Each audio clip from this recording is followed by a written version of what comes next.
ప్రజాపాలన పేరుకే పరిమితమైందని ఏ ఒక్కరికి సంక్షేమ పథకాలు అందడం లేదని బీఆర్ఎస్ నాయకులు నిమ్మశెట్టి విజయ్ అన్నారు.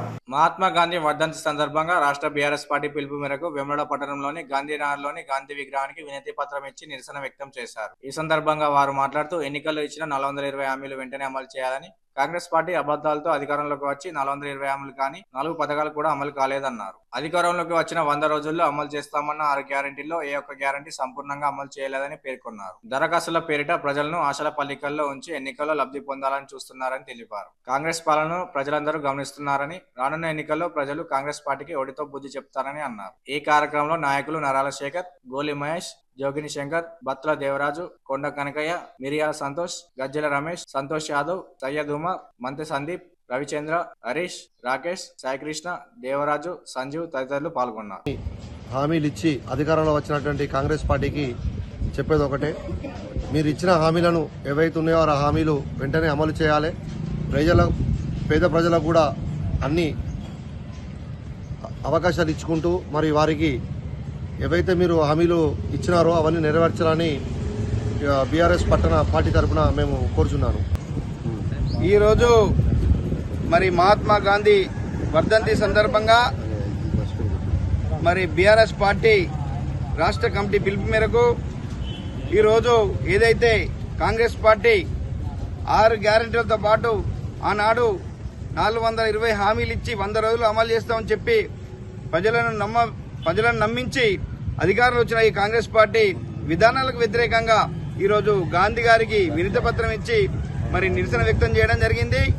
మరి ఈ రాష్ట్రంలో అసలు ప్రజాపాలన అని చెప్పడమే తప్ప ఏ ఒక్క ప్రజలకు కూడా సంక్షేమ పథకాలు కానీ అభివృద్ధి ఫలాలు కానీ అందడం లేదు. మరి ఆనాడు కేసీఆర్ గారు మరి సంక్షేమ పథకాలు అమలు చేసిన సందర్భంలో మరి 2000 పింఛన్ ఇస్తే మేము 4000 ఇస్తామన్నారు. మరి 10 మహిళలకు 2500 అన్నారు. సిలిండర్ 500కి అన్నారు. మరి 200 యూనిట్ల గృహజ్యోతి ఉచితం అన్నారు. మరి ఈనాడు ఆ యొక్క 6 గ్యారంటీలలో ఏ ఒక్క పథకం కూడా సంపూర్ణంగా అమలు అవుతలేదు. మరి ఆనాడు వీరు ఇచ్చినటువంటి 420 హామీలలో ఈ 6 గ్యారంటీలతో పాటు వాటిని కూడా వెంటనే అమలు చేయాలి. మరి ఈ రాష్ట్రంలో మరి మొన్నటికి మొన్న 4 గ్యారంటీలు అమలు చేస్తామని చెప్పి మరి ఒక రేషన్ కార్డులో లిస్టు బయటపెట్టి, మరి ఇందిరమ్మ ఇండ్ల లిస్టు బయటపెట్టి, మరి రైతులకు మరి పంగనామం పెట్టిండ్రు. ఈరోజు రైతు భరోసా ఇవ్వకుండా మరి ఆనాడు 15,000 ఇస్తామని చెప్పి 12,000 ఇస్తాం, మనం అవన్నీ ఇయ్యరా నాయన అని రైతులు కోరుతా ఉంటే అవి కూడా ఇప్పటి వరకు దిక్కులేని పరిస్థితిలో ఇలా తెలంగాణ రాష్ట్రం ఉంది.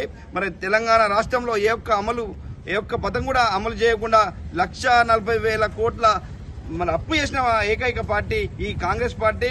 మరి వీరి యొక్క విధానాలు ప్రజలకు అర్థమైపోయింది. మరి ప్రజలను నట్టేట ముంచిందని చెప్పి ప్రజలంతా కూడా అనుకుంటా ఉన్నారు. మరి రాబో రోజుల్లో మరి వచ్చే గ్రామ పంచాయతీ కావచ్చు, మరి ఎంపీటీసీ జెడ్పీసీ కావచ్చు, మున్సిపల్లో కావచ్చు, వీరికి ఓటుతోని ప్రజలంతా కూడా సమాధానం చెప్పవలసిన బాధ్యత ఉంది. మరి ఏదైతే కేసీఆర్ గారు అమలు చేసినటువంటి పథకాలకు కూడా తూట్టుపరిచి ఈనాడు ఈ రాష్ట్రంలో కేసీఆర్ గారి పేరును ఆయన ఆనవాళ్ళను తుడిచాలని చెప్పి మరి అమలు చేసిన పథకాలన్నీ కూడా వీళ్ళు మరి బంద్ చేస్తూ ప్రజలను ఇబ్బంది పెడతా ఉన్నారు. కాబట్టి వెంటనే వీరు ఇచ్చిన 6 గ్యారెంటీలతో పాటు 420 హామీలను అమలు చేయకపోతే మాత్రం వాళ్ళు ప్రజాక్షేత్రంలో వెంటాడతాం. వాళ్ళు అమలు చేసేదాకా విడిచిపెట్టడం వాళ్ళకి ప్రజా తిరుగుబాటు తప్పదని చెప్పి ఈ సందర్భంగా హెచ్చరిస్తూ మరి ఈనాటి కార్యక్రమంలో భాగస్వామైనటువంటి మా టీఆర్ఎస్ పార్టీ సీనియర్ నాయకులు, వివిధ పార్టీ హోదాలో ఉన్నటువంటి కార్యకర్తలకు, నాయకులందరూ కూడా పేరు ధన్యవాదాలు తెలియజేస్తూ జై తెలంగాణ.